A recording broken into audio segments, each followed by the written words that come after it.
Dag iedereen en welkom bij een nieuwe aflevering van de MJ Show. De eerste wedstrijden in de playoffs zijn al gespeeld, maar er moeten nog een heleboel wedstrijden gespeeld worden. Vandaar dat we vandaag een pronostiek gaan uitbrengen.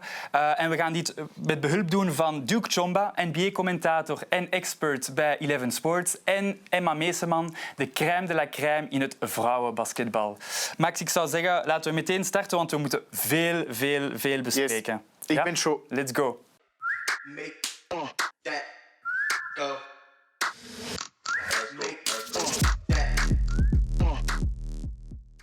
Bon Joe, comme tu l'as dit, aujourd'hui deux invités exceptionnels avec Duke Chomba et Emma Meeseman. On va parler de ce premier tour des playoffs et on va donner un pronostic à chaque fois. J'ai envie d'abord de te parler du Jazz, le meilleur bilan.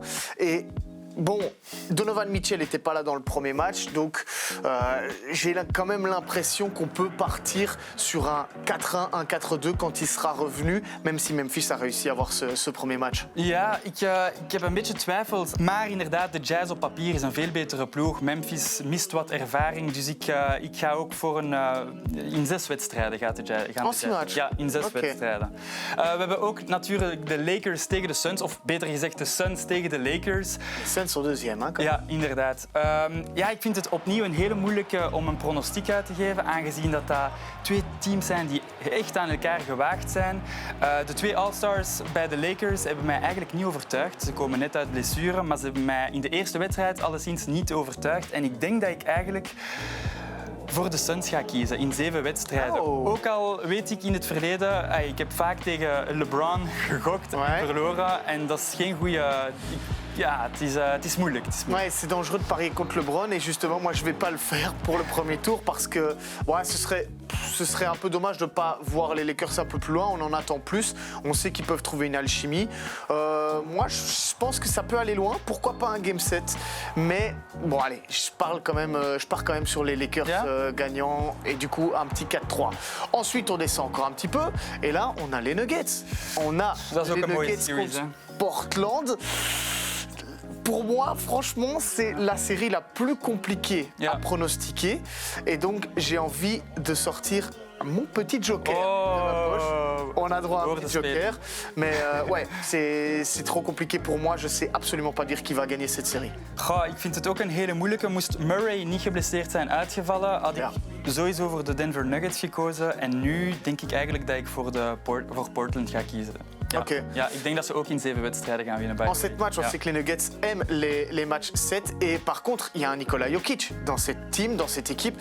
Emma Meeseman, qui est notre invitée, justement, c'est un joueur qu'elle apprécie énormément. Et justement, un joueur dont elle prend exemple. Je te propose de l'écouter. Grappig, want mijn coaches sturen altijd filmpjes van hem door. Van dit kunnen doen, dit is vergelijkbaar. Die vergelijken mij ook altijd met hem. En sindsdien, sinds 2 of 3 jaar, dan kijk ik zo wel wat meer naar hem. En inderdaad, ik vind het zo goed dat hij zijn teammates vindt. En gewoon de flair waarmee hij speelt. Simpel, maar toch met een flair. Dus bewonderenswaardig, ja. Ja, Jokic is echt een fenomenale speler. Max, we moeten naar de volgende wedstrijd gaan. De Clippers tegen de Dallas Mavericks. Ook een hele moeilijke, hè, om een pronostiek vooruit te brengen. Les séries sont difficiles en fait cette année. Ik vind dit jaar echt super moeilijk. Cette année, c'est incroyable à quel point c'est compliqué. Ik denk dat ik misschien ook mijn joker ga moeten gebruiken. Alhoewel... Oh, le joker! Nee, ik ga hem nog even bijhouden. Ik denk dat Dallas, met Luka Doncic, ik heb er alle vertrouwen in. Ik denk dat de Clippers en de playoffs, dat gaat niet samen. Ik ga voor Dallas moeten kiezen. En in 6 wedstrijden. Ok, moi j'ai envie de voir un playoff P, même si on l'a vu, c'est vrai, il y a beaucoup de critiques. Et je pense quand même que si Tyronn Lue s'adapte à Dallas, on a eu un gros match de Finney-Smith, on a eu un gros match de Tim Hardaway. Porzingis un peu décevant, Doncic dans ses œuvres avec un triple-double. J'ai l'impression que Dallas, ça va être un peu trop court. 6 matchs, 4-2 pour les Clippers pour moi. Ok. Et ouais, c'est comme ça. Et puis du coup... Maintenant, je te propose d'aller à l'Est. Okay. On va à l'Est et on va voir Embiid et compagnie avec les Sixers face aux Wizards. Les Wizards qui se sont qualifiés avec ces play-in tournaments. Ça va aussi être trop court, un petit peu comme Dallas, hein, tu vois. T'as Doncic, puis t'as Westbrook, c'est 2 très gros joueurs, mais qui ne sont pas assez entourés, je pense, pour aller au bout. On a eu un énorme Tobias Harris, Sixers en 5. Goh, ik denk dat er de eerste sweep eigenlijk gaat eraan. Allee, Ja, inderdaad. oké. Ik denk dat de 76ers op papier zijn echt wel de betere ploeg. Westbrook, ook al heeft hij heel veel triple-doubles, zijn shot is niet goed genoeg. Hij aarzelt te veel en Beal kan het niet in zijn eentje doen. Dus ik ga een 4-0 doen voor de 76ers. Oké. Dan de tweede matchup in het oosten, de Nets tegen de Celtics. Dat is ook een hele mooie matchup, behalve dat... Ça aurait pu. Ja, Jaylen Brown is uitgevallen, hij geblesseerd is uitgevallen. Dus op papier zijn de Nets de betere ploeg. 3 All-Stars, daar is weinig tegen in te brengen. Dus ik denk dat het C'est les Avengers, quoi. een 4-1 gaat worden voor de Nets. 4-1, toi tu parlais Ja. d'un sweep et j'ai envie de te dire que peut-être que Boston va aller en chercher un, mais allez, quand même sans Jaylen Brown, ça va être trop compliqué. Ja. Comme tu le dis, 3 All-Stars, tu rajoutes Blake Griffin, tu rajoutes DeAndre Jordan. 4-0, 4-1, je pars plus sur un 4-0, Ja. personnellement. Voor Duke Chomba zijn de Nets Ben ook oui. favoriet in het oosten. Laten we misschien even een stukje luisteren naar wat hij daarover te zeggen heeft. Je le dis aujourd'hui, les Nets sont les champions NBA. C'est à eux de la perdre, en fait, c'est cette année. Et quand tu penses, tu as logiquement un Kyrie Irving qui veut prouver. Tu as un KD on a mission. Derrière, et pour moi, ça c'est vraiment, je crois, les deux grands X-Factors. C'est, bien entendu, c'est James Harden. Il sait que c'est sa chance pour avoir une bague. Et puis, il ne faut pas non plus aussi oublier, tu vois, des gars tels que DeAndre Jordan, tels que Blake Griffin, des gars qui étaient très près quand ils étaient aux Clippers. Et puis, ça s'est pas réellement passé. Donc, ouais, pour moi, franchement, les Brooklyn Nets, ce facteur ego, cette fierté, ça va être difficile d'arrêter ça. Bah c'est clair, hein, comme Duke le dit, les Nets sont les grands favoris. Une autre équipe de New York qui pourrait faire mal quand même, ce sont les Knicks, la grande surprise. Pourquoi pas voir un derby de New York en finale de conférence? Ça, ce serait quand même vraiment bien. Mais face à Atlanta, on l'a vu, Trae Young, lui, il est très très chaud pour ses playoffs. Je donne quand même les Knicks vainqueurs.